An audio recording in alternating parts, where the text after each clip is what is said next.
Hello hello నమస్తే అండి శ్రీనివాస్ గారు. నమస్తే మేడం, చెప్పండి. నమస్తే. చూస్తున్నారు కదా, జమ్మూ టార్గెట్ గా ప్రెసెంట్ పాకిస్తాన్ దాడులకు తెగబడుతోంది. ఇప్పటికే ప్రతిదాడి చేసినప్పటికీ కూడా పాక్ పదే పదే దాడి చేయడానికి ఏ ధైర్యంతో మళ్ళీ దాడి చేస్తోంది ఏంటి? మీరు చూసిన దాన్ని బట్టి మీ అనాలిసిస్ ఏంటి? చైనా అండి, simple answer is China. Okay, only China support తోనే పాకిస్తాన్ ఈ దాడులకు తెగబడుతోందా? 100% ఇది చైనాకి ఒక బ్యూటిఫుల్ ఆపర్చునిటీగా మారిందండి. సో ఆర్థిక శక్తిగా ఎదుగుతున్నటువంటి భారతదేశాన్ని కనుక సప్రెస్ చేయాలి అంటే పాకిస్తాన్ కి సపోర్ట్ చేసి పాకిస్తాన్ కి ఆయుధాలు కానీ లేదా నైతిక ధైర్యాన్ని కానీ ఇచ్చి మన మీద ఇండైరెక్ట్ గా వారికి పంపిస్తుంది. అండ్ జమ్మూ మీద జరిగినటువంటి దాడి ఒకటి చూడండి సార్, మీకు ఇండియా పాకిస్తాన్ క్రికెట్ మ్యాచ్ జరుగుతుంది. ఎప్పుడైనా సరే పాకిస్తానీ ప్లేయర్లు అందరూ కూడా డెకౌట్ అయిపోయారండి? సింపుల్, ఎప్పుడు అది జరగలేదు. అంటే వారంటూ స్టార్ట్ అయిన తర్వాత రెండు వైపుల్ని కూడా ఉంటుంది. అయితే వాళ్ళకి ఎక్కువ నష్టం జరుగుతుంది, మనకి తక్కువ నష్టం జరుగుతుంది. ఈ రోజు జమ్మూ మీద 7 చోట్ల దాడి జరిగింది, acceptable, no problem. But reply will be already అక్కడ F-16 విమానాలు 3 కొట్టేవనేటువంటి ఇన్ఫర్మేషన్ వచ్చింది. మినిస్ట్రీ ఆఫ్ డిఫెన్స్ కన్ఫర్మ్ చేయాలి. అలాగే మనం కూడా దాడి చేస్తామండి వాళ్ళ మీద. సో ఒకసారి వార్ స్టార్ట్ అయింది, ఒక రకంగా చెప్పాలంటే వార్ స్టార్ట్ అయిందని చెప్పాలి. ఇప్పుడు ఈ లో ఇంటెన్సిటీ కాన్ఫ్లిక్ట్ నుంచి మనం వార్ కి సిద్ధమయ్యాము. అండ్ వార్ కూడా స్టార్ట్ అయింది. జమ్మూ బ్లాక్అవుట్ లో ఉంది. అక్కడ ఉన్నటువంటి ఎయిర్ స్ట్రిప్ ను కొట్టారు. అలాగే దాంతో పాటు 7 చోట్ల దాడి చేశారు. అంటే వార్ స్టార్ట్ అయిందండి ఆల్రెడీ. సో ఇది మనం ఆశ్చర్యపోయేటువంటి విషయం కాదు, సర్ప్రైజ్ అంతకంటే కాదు. We have to listen more. ఇంతకంటే ఎక్కువ వినవలసి వస్తుందండి ఫ్యూచర్ లో. సో దానికి సమాధానం అనేటువంటిది ఉంటుంది.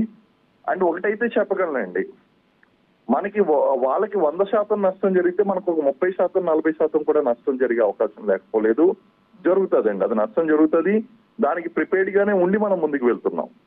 ఎస్ శ్రీనివాస్ గారు, అంటే ఇప్పుడు దాడి చేయడం, ప్రతి దాడి చేయడం అన్నప్పుడు ఖచ్చితంగా అటువైపు నష్టం ఉంటుంది, ఇటువైపు నష్టం ఉంటుంది.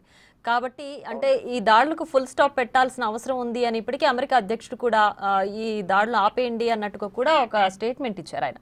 సో ఇంకా కూడా పాకిస్తాన్ చైనా సపోర్ట్ చూసుకొని భారత్ పైన దాడి చేయడం అనేది ఎంతవరకు చేయగలదు? అంటే ఇంకా మనం ఎంత నష్టపోవాలి? ఇలాంటి దాడిని భారత్ ఆర్మీ ముందే ఊహించింది. అఫ్ కోర్స్ పెహల్గామ్ అటాక్ తర్వాత అన్నిటికీ తగ్గట్టుగానే మనం ఉన్నాం అండ్ ప్రతి దాడి కూడా చేస్తున్నాం. ఇప్పుడు జమ్మూ టార్గెట్ గా చేసిన దాడిని కూడా ఊహించామా? జమ్మూ అని కదండి, మొత్తం ఎంటైర్ మనం ఏం చేస్తామంటే జమ్మూ కాశ్మీర్, పంజాబ్, రాజస్థాన్, గుజరాత్ వీటిని మేము హై అలర్ట్ లో పెట్టామండి. అంటే ఆల్రెడీ మనం ఊహించినటువంటి విధంగానే ఉంది కాబట్టి దాన్ని హై అలర్ట్ లో పెట్టాము.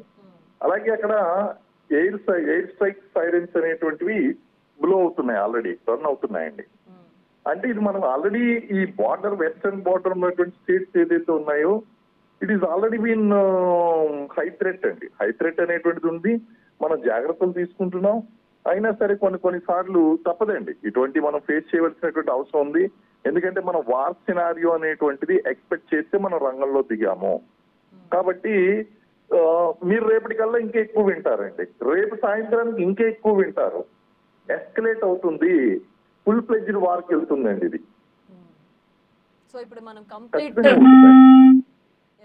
కంప్లీట్ వార్ లోకి దిగేసామా? అంటే ఇప్పుడు ఇది నెక్స్ట్ లెవెల్ కి వెళ్ళింది. మీరు చెప్పినట్టు రేపు సాయంత్రానికి పరిస్థితులు ఇంకా తీవ్రతరం అవుతాయి అంటున్నారా?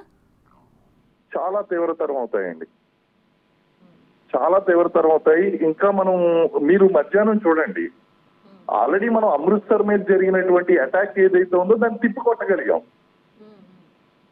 భారతదేశం మీద 15 సిటీస్ మీద ఆల్రెడీ వాళ్ళు అటాక్ చేశారు, వాటిని మనం తిప్పికొడుతున్నాం.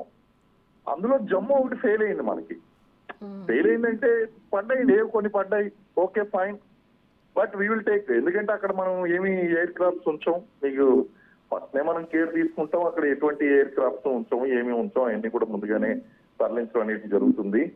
ఈ ఎయిర్ స్ట్రిప్స్ అనేటువంటివి యుద్ధ సమయాల్లో ఉండవు, మనకి పనిచేయవనేటువంటి విషయం మాకు ఎప్పుడో తెలుసండి. అది ప్రతి ఒక్కరికి కూడా తెలిసినటువంటి విషయమే అక్కడ డిఫెన్స్ లో ఉన్నటువంటి వాళ్ళకి.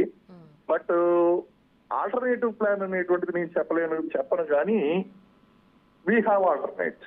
ఓకే. మనకు ఆల్టర్నేట్ ఉన్నాయండి, ఇది పబ్లిక్ కూడా తెలుసు. కాకపోతే ఈ టైంలో ఇంకా ఓపెన్ గా నేను చెప్పదలుచుకోలేదు.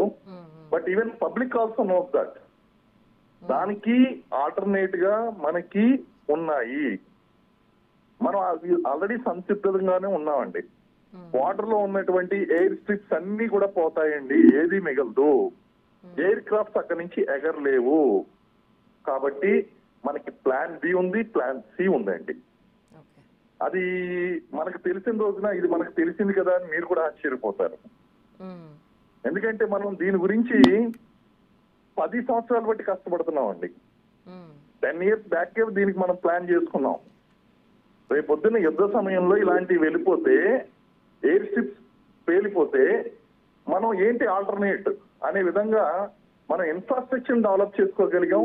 ఎక్విప్మెంట్ ని, కొత్త మెటీరియల్ ని, లేకపోతే అన్ని కూడా, ఇంకా నేను I'm not naming it particularly, but ఒక 1 week బ్యాక్ ఈ విషయాన్ని నేను ఖచ్చితంగా చెప్పాను. వన్ ఆఫ్ ది ఛానల్లో నేను చెప్పడం జరిగింది, ఇదే జరుగుతుంది, అందు గురించి ఇక్కడి నుంచి లేస్తాయి విమానాలు అని చెప్పగలిగాను. ఇప్పుడు ఇంకా రియల్ వార్ సినారియో వస్తుంది కాబట్టి నేను చెప్పట్లేదండి ఆ ప్లేస్. రైట్ శ్రీనివాస్ గారు, థ్యాంక్ యూ అండి.